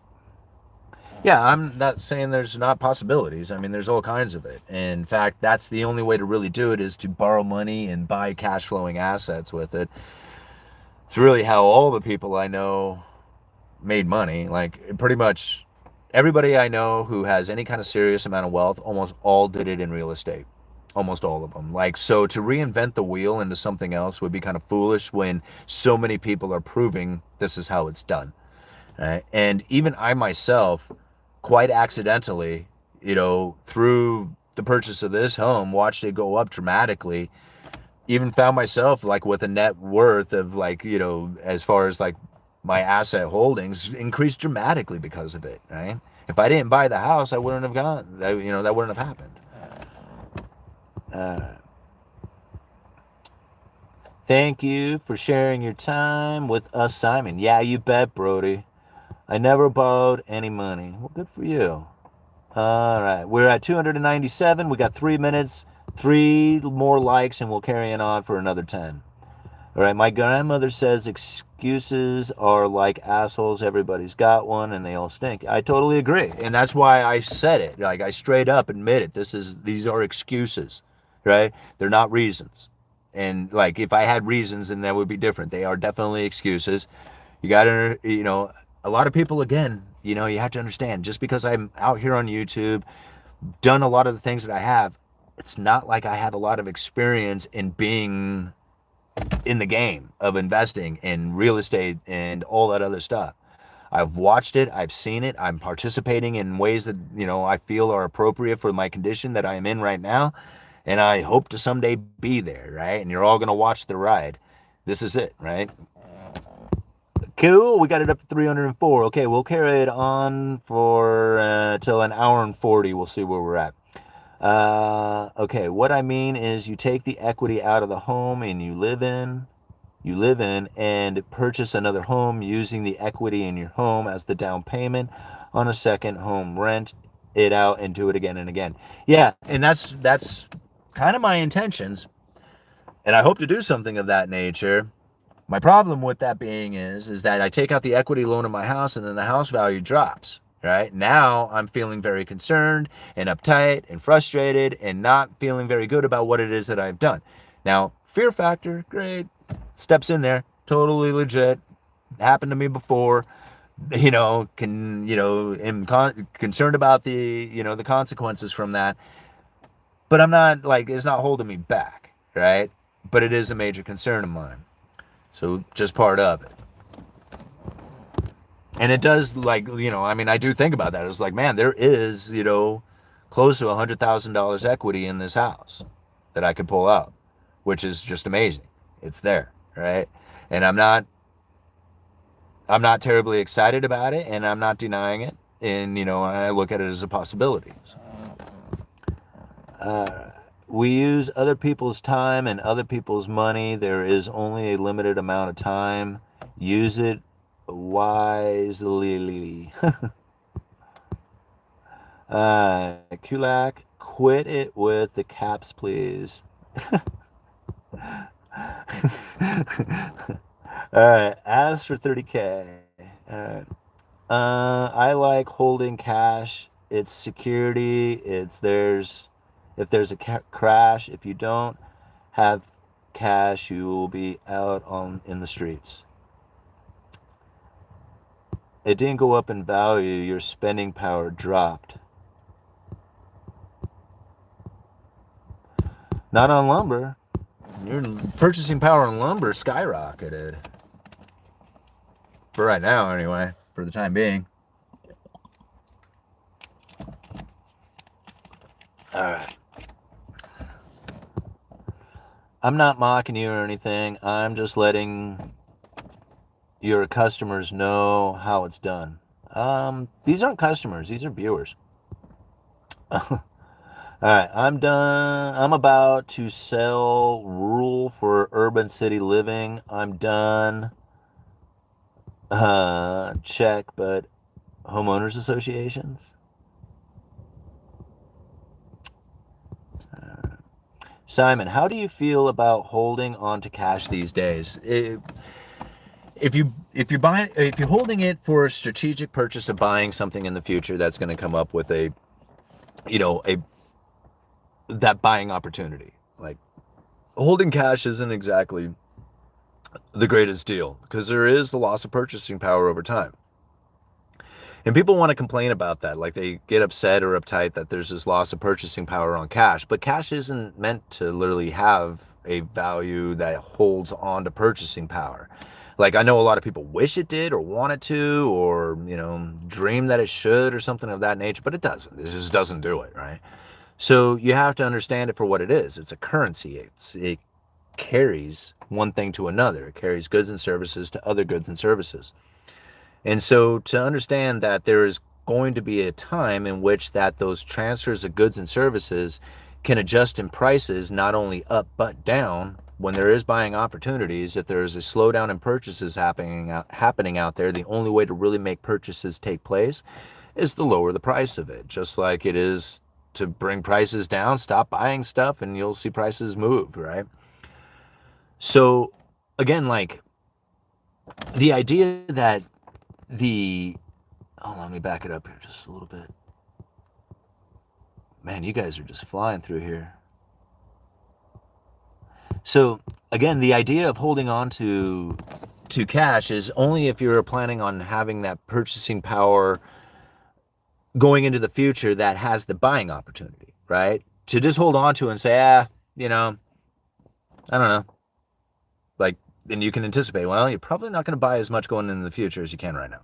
Like, you just that's probably going to happen, right? But if you're like, no, I'm going to be vigilant and I'm going to keep an eye out there, and this might go into real estate, or it may go into a stock purchase, or it might go into Bitcoin or silver, or it might go into buying a car, right? Because I want a new car. My other cars are old and I want a new car, but there might be cheap cars coming into the future. Stuff like that, right? If you have a strategic plan for it, then yeah, holding on to cash is the only way. Cash is king. When it comes time to make the sale, nothing else is going to work. Right? You can try and trade silver for a Tahoe, but you better know the right person. But if somebody has a Tahoe for sale, cash will talk. Always. Cash is ammo. Well, ammo is cash if you know people who want ammo, right? And in that case, it works really well. Money is a store of value, a medium of exchange, and a unit of account. Fiat fails at number one, and that's the reason why you need assets at all. Yeah, I agree. Like, there was a time that I used to get mad about inflation, right? I used to be like, oh man, my purchasing power, and I'd be like, but then again, I got to thinking about it. It was just like, it never has any kind of, it doesn't have a nature to it that would hold on to purchasing power. It's not like understanding that the fiat currency doesn't do that, right? Even if we wish it did, it doesn't. If people tell you it does, it doesn't. Even people say you should think it does, it doesn't. It doesn't do it. And so, like, knowing that it doesn't do it gives you the ability to say, okay, I'll move into something else, right? I will buy silver, I will buy gold, I will pay off my debts, I will buy stocks, I will buy bonds, I will buy something else.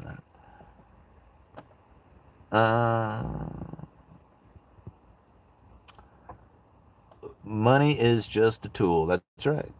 It's got to be in the system nowadays to use it, so don't take it out of the system. To qualify for a 400K home, you need $73,000 income that is with no car payment, no student loans, and no other debt. Shit, that's not as bad as I thought it was. You know? I mean, don't get me wrong, it sucks. Like, that's not good for the average person. What is the average income? Like, $40,000 or something? Probably even less than that, 35. And so, like, the ability to get into a house is not there. But that's not really that bad. Like, $73,000, I mean, it sucks. Two full-time jobs would about do it. I mean, you think, like, way back in Cantillon's day, that if the plowman wanted any kind of life beyond that of being in poverty, that he can only plow for 8 hours, or is he going to be plowing for 16? Okay? You want to survive, you want to get out of that poverty, you're going to be plowing for 16 hours a day. That's exactly the same thing that you would have to do if you want to buy a house, buy property, or be a property owner, or separate yourself from the other, get yourself on the right side of the wedge. It's like, I'm not trying to say that's like, awesome or anything like that. Like, it sucks, right? It sucks that that's the condition in which that we live in. But if you have a full-time job and you need to get into a house, or you want to buy a house, and your full-time job only earns $35,000 a year, then you're gonna need two of them.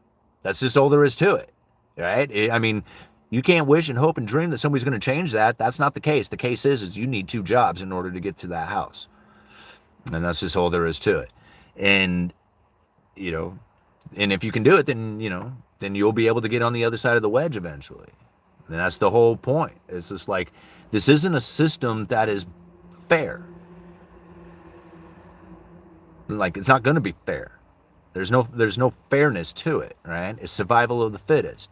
And as much as we want, as the human race, to say, no, we can, like, all sing kumbaya and live together and do all that other stuff. Like, even my ideas of being an anarchist is living that kind of life. It ain't going to happen, right? There's going to be somebody out there who is going to take advantage of it, who's going to cause damage.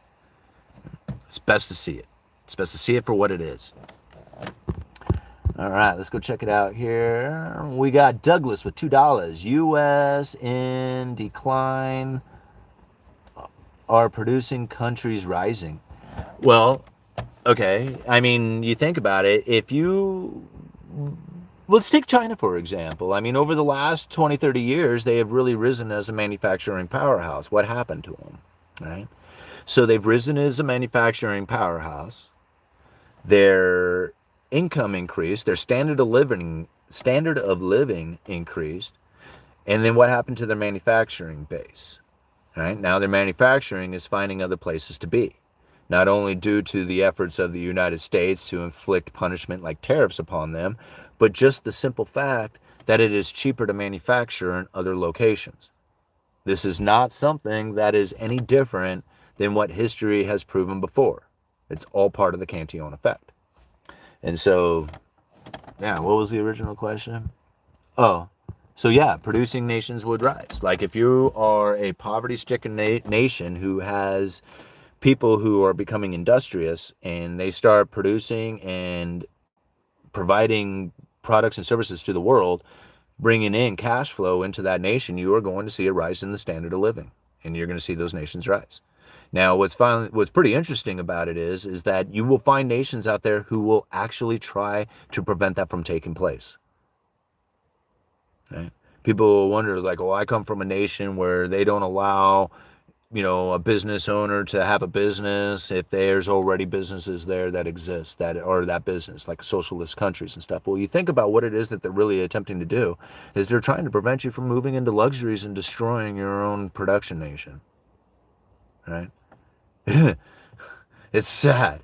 Like, the thing that people would say they want for this nation, like they think that bringing production back would actually cause a socialistic government to take place in order to occur.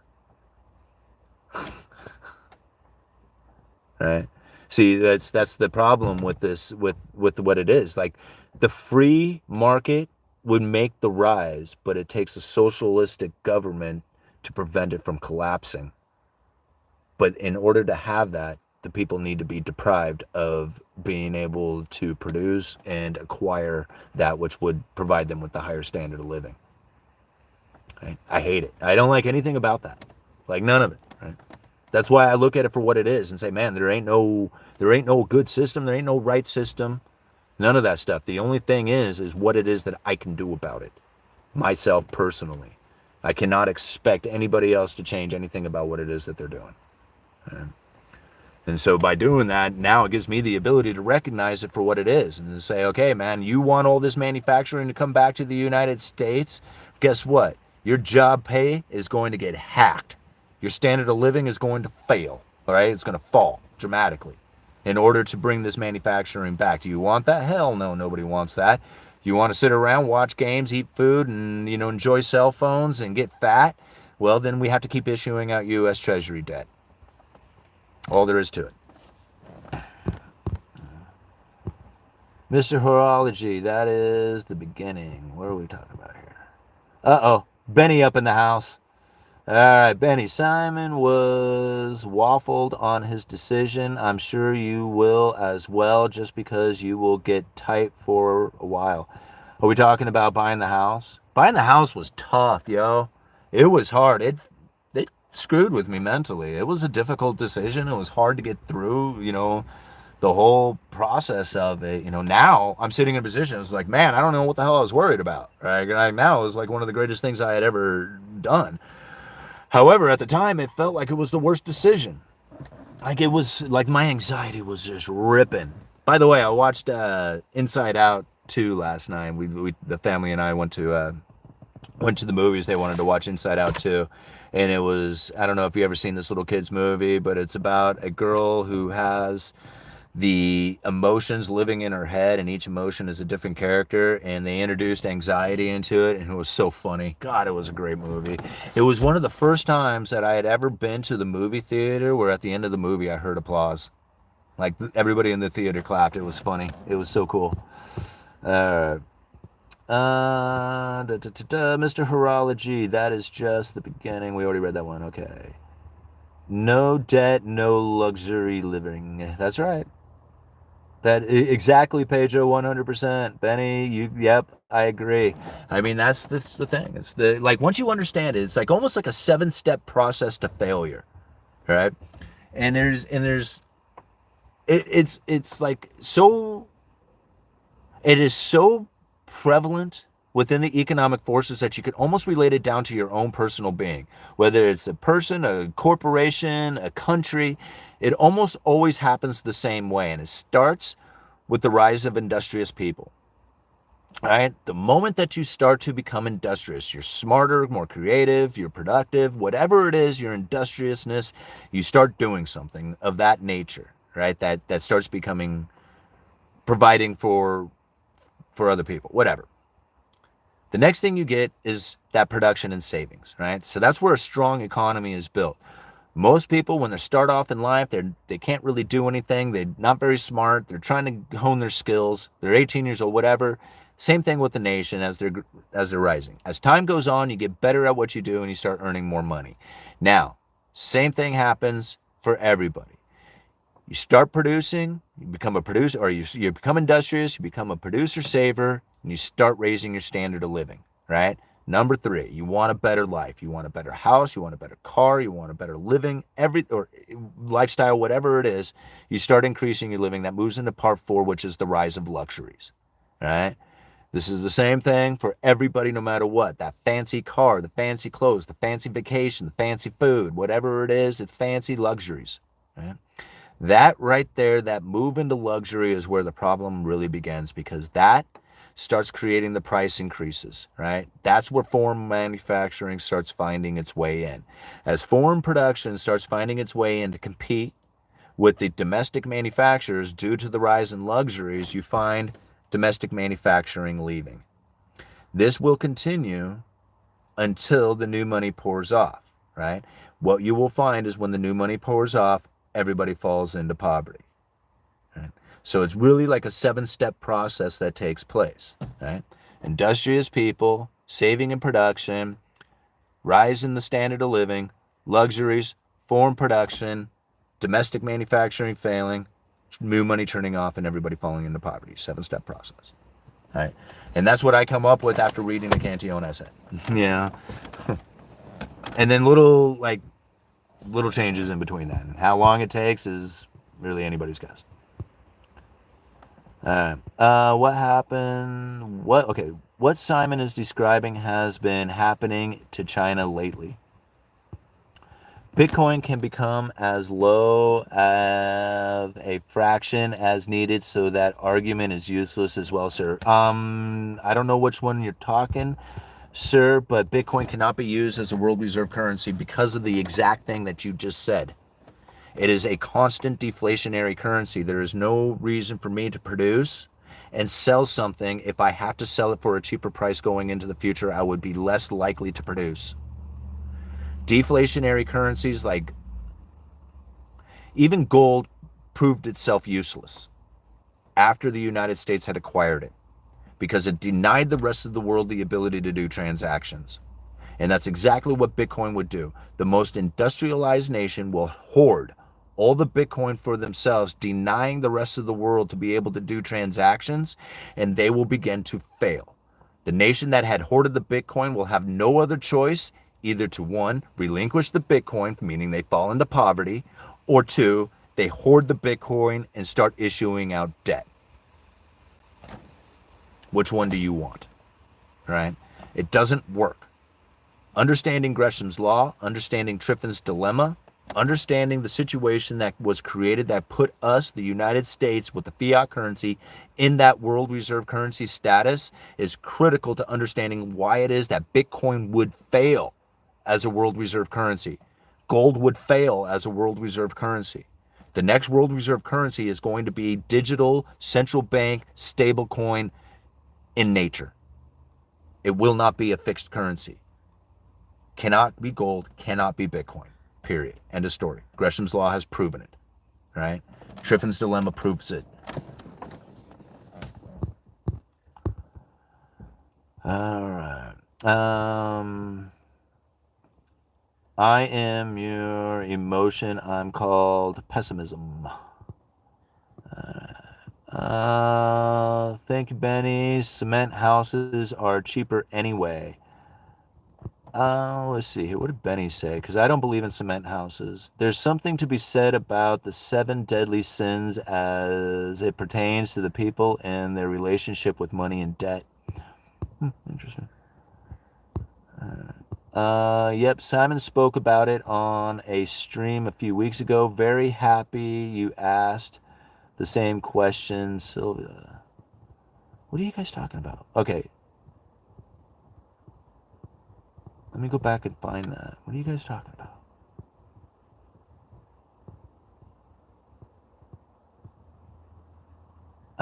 Okay. I had the same exact question about cement houses for Simon a few weeks ago, Sylvia. You are a very smart woman. Okay, where?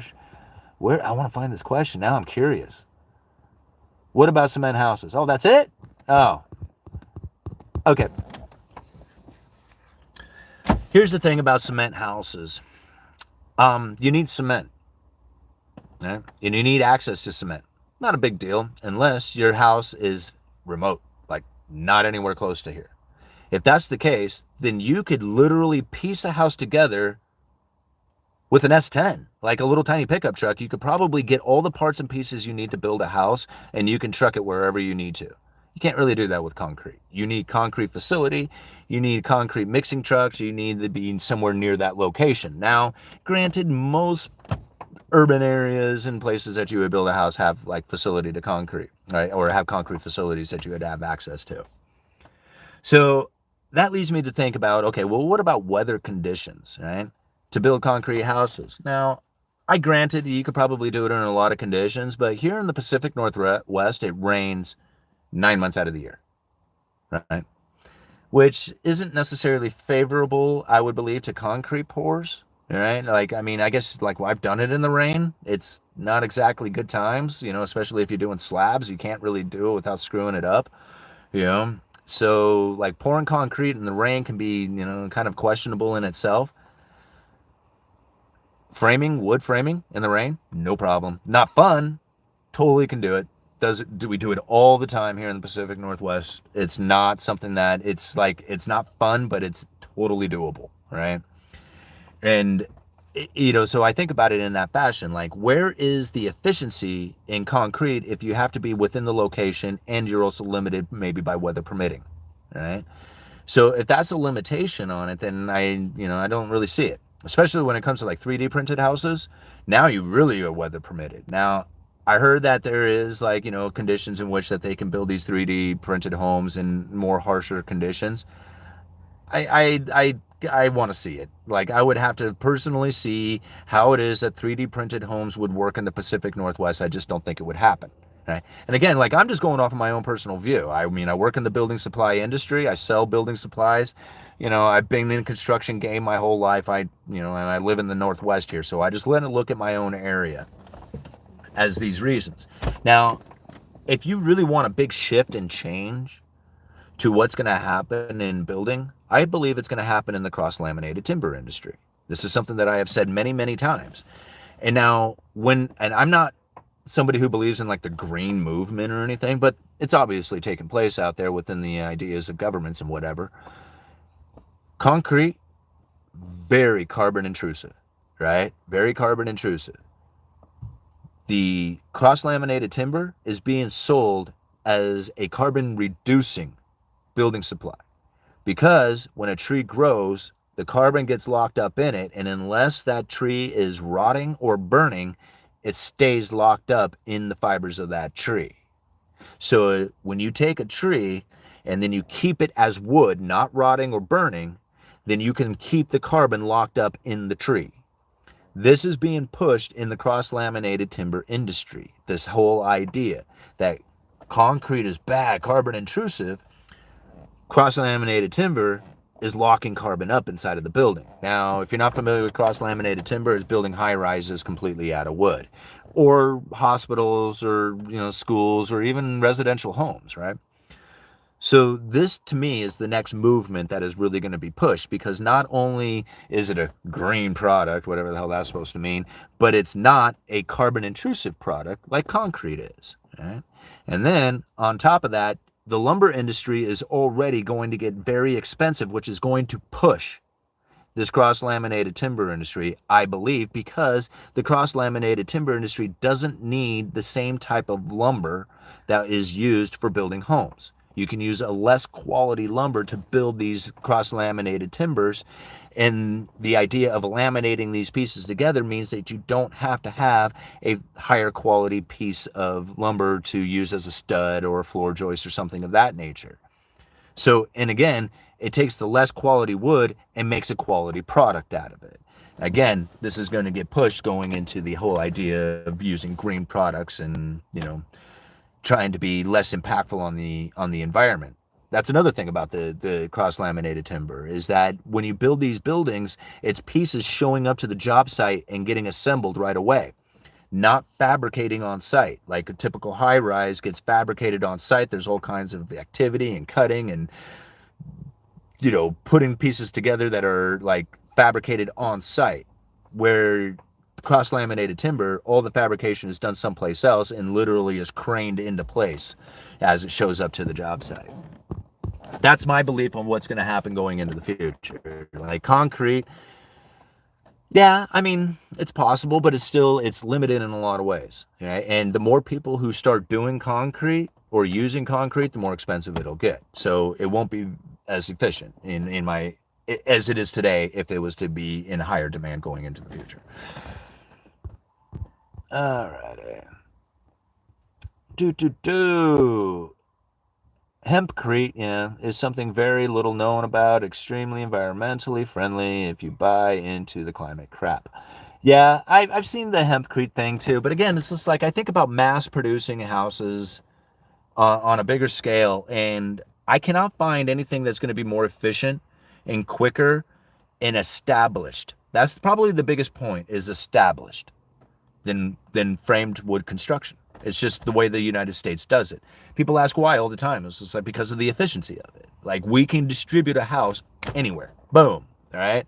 We don't, but we could. And that's what built this whole system up, was that ability to move in and just slam houses together. We had a way of doing that. I mean, you think about it, the tract homes back in the day where you had these cookie cutter homes, 1,400 square feet, single level, much not too far off from what I own here. They were slamming those houses out in no time at all. I mean, I personally built a house in 3 months that was a custom home. If you took that thing down to a cookie cutter, you could knock it out in 6 weeks easy, right? Maybe even quicker than that. Sounds like you selling wood, and Russia is a Caribbean with nuclear capabilities. Huh. Simon, do you think the feds are going to cut interest rates? I don't believe so. Okay. Pedro, it doesn't matter. Pedro Diaz, great question. Doesn't really matter anymore because the interest rate cuts don't do anything, right? Not like they once did, and not like people perceive. It's one of the entire basis for my channel and my theory, is that they are using their words. Their words have more of an impact on the economy than the actual interest rate cuts. But because nobody realizes it, they don't understand that the communications are what's actually stimulating or restricting the economy, and that the interest rate cuts will have very little impact whether they do it or don't. But because nobody understands that, the question again gets risen. When are they going to cut? Doesn't matter. It doesn't matter when they're going to cut. What matters is what the markets believe is going into the future. If they believe interest rates cuts are guaranteed, you will find stimulative aspects to the economy. Interest rates will come down, mortgages will be reissued, stock market will start moving up. These things will begin to happen. It's very important to understand it doesn't matter about the cuts. What matters is the market and the people's perception. All right? How they feel, what they sense is going to come. Because that is going to be more impactful on the actual economy than the rate cuts, because the rate cuts don't really do it. And this is, again, like, I've it's like I get that question so much. It's like it's almost like the mainstream media has conditioned everybody to ask that question. When are they going to cut? When are they going to cut? Because that question exists, the open-ended statements coming from the Federal Reserve can conduct monetary policy through the communications. But everybody has to ask the question, when are they going to cut? In order for it to work. It doesn't matter when they cut. It just matters what they signal to the market and what the market feels is going to take place. That's the important part. It's all about the communications, And then to also remember that they're like the idea of a 2% goal or target doesn't exist either, right? That they are going for an inflation that is moderately above 2% for some time. We have no idea what that means. We don't know what moderately above 2% is. We just know that it's going to be somewhat above 2%, right? 2.2, 2.8, 3.8, who knows, right? Nobody knows what the moderately above 2% is, and nobody knows what the timeline of some time is. These two statements that came from the Federal Reserve about their monetary policy then says they're completely different from what everybody else is in believing when it comes to a 2% goal. All right? That's not their intentions. 2% goal, average inflation rate over time. That means if they're at 1% or 3% forever, they will be achieving their goal, right? Because if you average 1 and 3 together, you have 2, right? So they never have to be at 2. They can be at 1 or 3 the entire time and still achieve the 2% goal. All right. So again, don't stress about the cuts. Stress about the communications about it. That is where the actual monetary policy lies. All right. Okay, guys. We got 352 people. We've been at it for 2 hours.